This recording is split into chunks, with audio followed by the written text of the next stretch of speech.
Hello and welcome to the commerce at home. आज हमारी है लेक्चर नंबर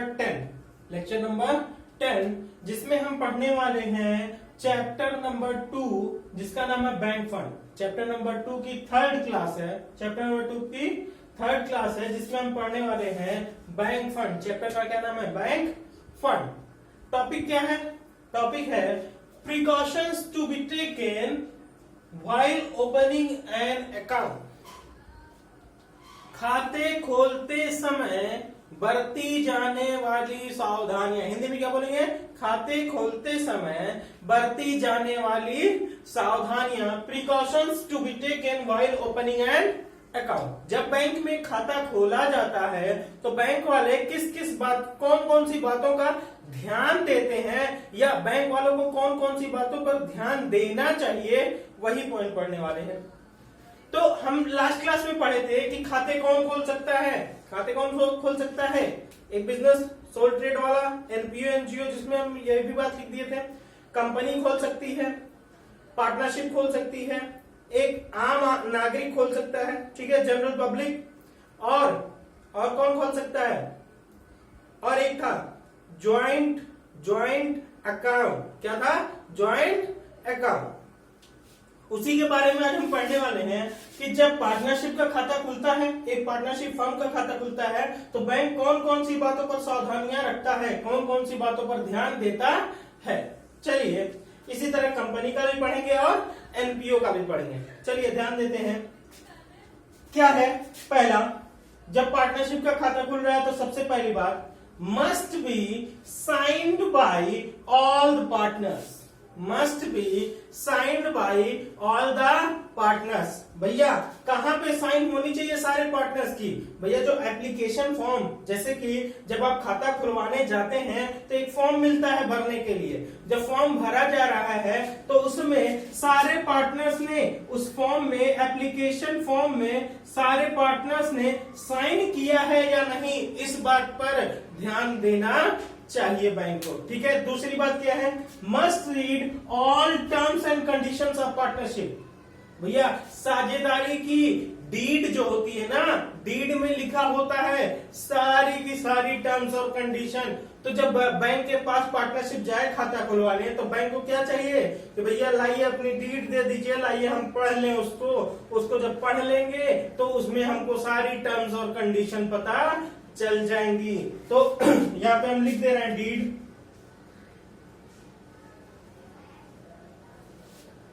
एग्रीमेंट जिसको बोलते हैं पार्टनरशिप एग्रीमेंट, सारे टर्म्स और कंडीशन इसी डीड में लिखे होते हैं और वो बैंक वाला क्या करेगा? इसी डीड को मांग के पढ़ लेगा। ठीक है। अगला देखते हैं, who have authority to direct account. Direct मतलब यहां पे है संचालन। भैया खाते का संचालन किसके द्वारा किया जाएगा?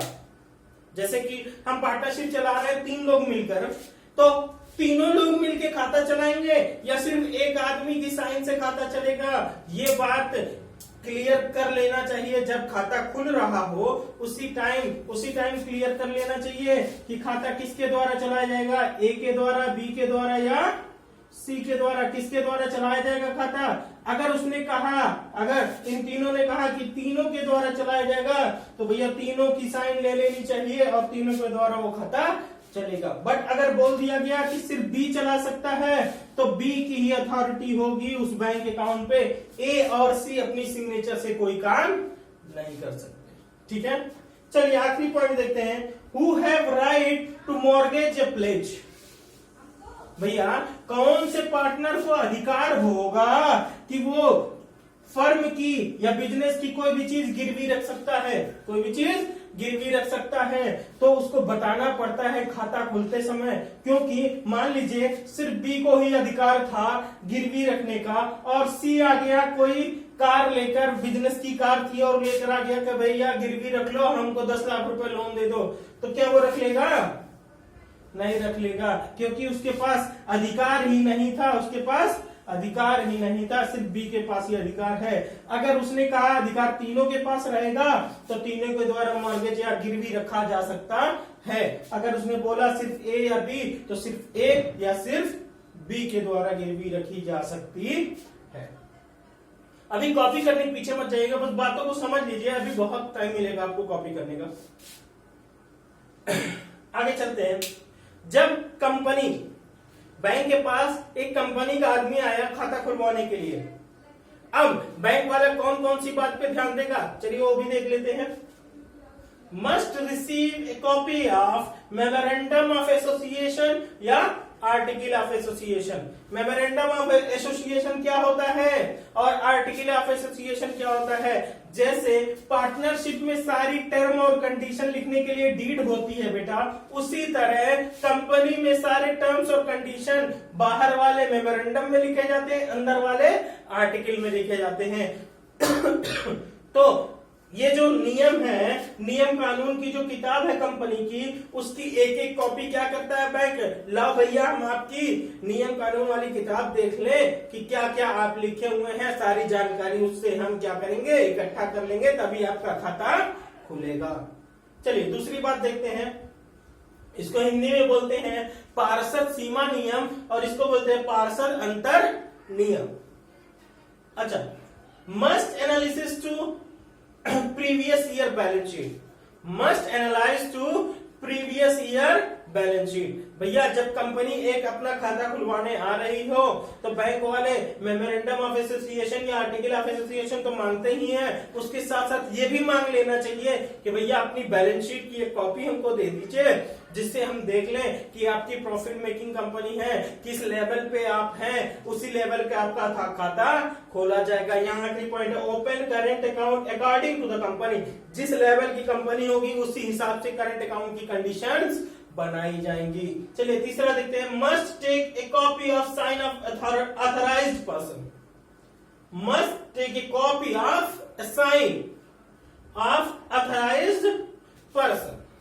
भैया यहां ए हटा दे तो ज्यादा ठीक है। Must take a copy of sign of authorized person. एक अधिकृत आदमी, कंपनी का जो सबसे उच्च अधिकारी होता है, उसकी साइन ले लेनी चाहिए, उसकी साइन ले लेनी चाहिए। क्यों ले लेनी चाहिए?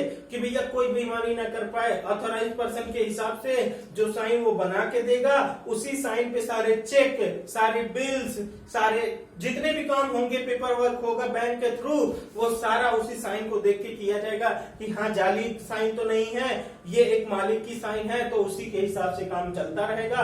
अगर कोई फेक साइन बना के देगा तो उसको पता चल जाएगा, क्योंकि एक मालिक ने उसने साइन बैंक वालों को पहले ही जमा करके रखा हुआ है। ठीक है, अब देखते हैं ये आखिरी पॉइंट था कि भैया करंट अकाउंट किसके लेवल पे खुलना चाहिए। जैसी कंपनी हो, जिस लेवल पे कंपनी हो, उसी लेवल के हिसाब से करंट अकाउंट उसका खुलना चाहिए। चलिए एनपीओ के बारे में देख लेते हैं। एक एनपीओ जिसको हम एनजीओ के नाम से भी जानते हैं, ऐसा समझ सकते हैं, ऐसी कोई भी कंपनी, ऐसी कोई भी फर्म, ऐसा कोई भी बिजनेस, ऐसा कोई भी काम जिसका उद्देश्य प्रॉफिट कमाना नहीं हो, सेवा प्रदान करना हो, तो उसको बोलते हैं एनपीओ। क्या बोलते हैं? एनपीओ या एनटीओ। एनपीओ या एनटीओ, नॉन प्रॉफिट ऑर्गेनाइजेशन या नॉन ट्रेडिंग ऑर्गेनाइजेशन। चलिए ये क्या कहते हैं भैया, एक एनपीओ वाला जब आए खाता खुलवाने के लिए तो बैंक को किन किन बातों पर ध्यान रखना चाहिए, चेक कर लेते हैं। Open an account regarding to the management. भैया जो मैनेजमेंट है ना भैया, ये जान लीजिए, इसमें मेंबरशिप होती है। एनपीओ में मेंबरशिप होती है, बोर्ड्स ऑफ डायरेक्टर बैठते हैं, पूरा मैनेजमेंट बनाया जाता है। उस मैनेजमेंट के बेसिस पे उसका खाता खोला जाना चाहिए। ठीक है, यहां तो according to the company, company के हिसाब से था खाता ना, यहां पे क्या है? मैनेजमेंट के हिसाब से, प्रबंधन के हिसाब से। चलिए, must not withdrawal for personal use. भैया जब एनपीओ या एनजीओ का आदमी आए पैसा निकालने खाते में से, तो इस बात पर ध्यान जरूर देना चाहिए कि कहीं वो पैसा खुद के यूज के लिए तो नहीं ले जा रहा है, सेवा करने के लिए ले जा रहा है तो बिल्कुल ठीक है। वृद्धाश्रम मान लीजिए हम चला रहे हैं, तो अगर हम वृद्ध लोगों मतलब बूढ़े बूढ़े लोगों के काम के लिए पैसा निकाल रहे हैं तो ठीक है, बट अगर हम अपना घर बनवाने के लिए पैसा निकाल रहे हैं तो ये ठीक बात नहीं है। तो बैंक वाला पैसा हमको घर बनवाने के लिए नहीं देता तो क्या करेगा, वो पता करेगा, तो अगर वो काम हमारा बूढ़े लोगों के लिए होगा, वो पैसा इस्तेमाल हो रहा होगा, तो वो निकाल के दे देगा। ठीक है। अच्छा, यहां लिखा हुआ सेम। सेम मतलब क्या है, must take a copy of sign of authorized person.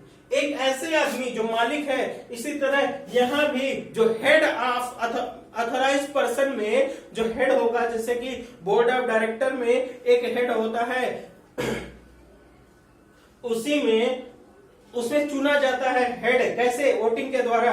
अगर एक मैनेजमेंट में एक हेड चुना जा चुका है, डायरेक्टर्स में से ही एक हेड चुना जा चुका है, तो उसकी साइन की कॉपी ले ली जाती है ताकि सारा काम उसी के साइन को देखकर किया जाएगा, कोई बेईमानी या गड़बड़ ना हो सके। चलिए 2 पॉइंट और बचे हुए हैं। हमने पार्टनरशिप पढ़ा, कंपनी पढ़ा, एनपीओ पढ़ा।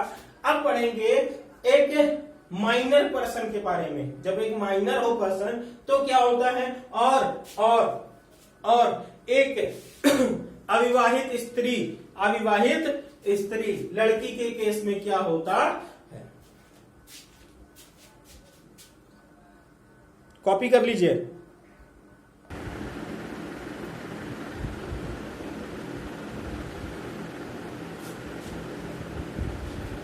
चलिए, इन केस ऑफ माइनर, पहले ये समझ लीजिए माइनर कहते किसको। माइनर, अगर कोई भी लड़का 18 ईयर से कम है, उसकी एज कितनी है, 18 साल से कम है, या अगर उसका गार्जियन है, कोई ऐसा गार्जियन, माता पिता या कोई भी लीगल रिप्रेजेंटेटिव, ऐसा कोई गार्जियन है, तो उसकी एज माइनर की कितनी है, 21। अच्छा, 18 साल के कम की एज वाले माइनर जो हैं, सबसे पहली बात कि इनसे कोई भी एग्रीमेंट कर लीजिए, ये वाइड हो जाता है। वाइड एब इनिशियो बोलते हैं, लॉ की लैंग्वेज में इसको क्या बोलते हैं, वाइड एब initio, wide from very beginning. मतलब ऐसा कॉन्ट्रैक्ट जो मान्य होगा ही नहीं। क्यों नहीं मान्य होगा? क्योंकि वो छोटा बच्चा था।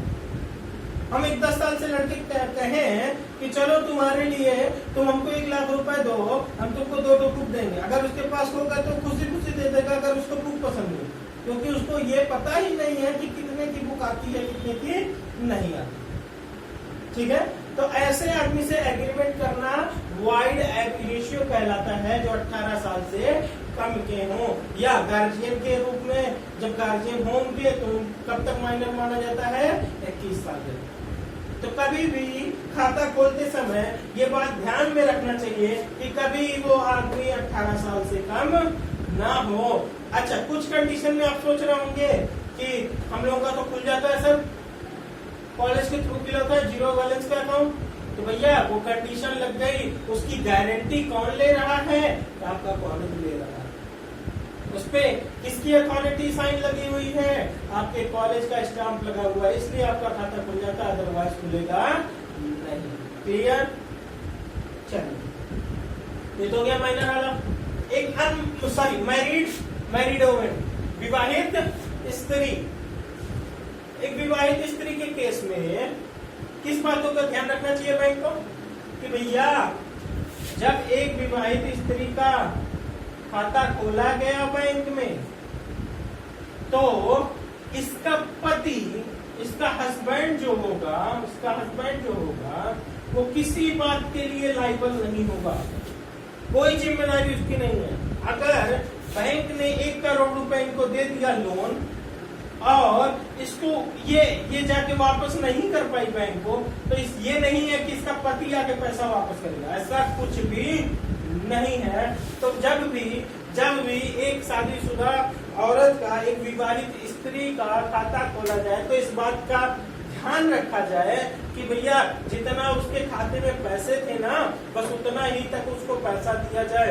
अगर लोन किसी कंडीशन में इस औरत ने लोन उठा लिया, तो उसके पति की कोई जिम्मेदारी नहीं होगी। दूसरा, तभी लोन देना चाहिए जब इसकी पर्सनल एसेट हो।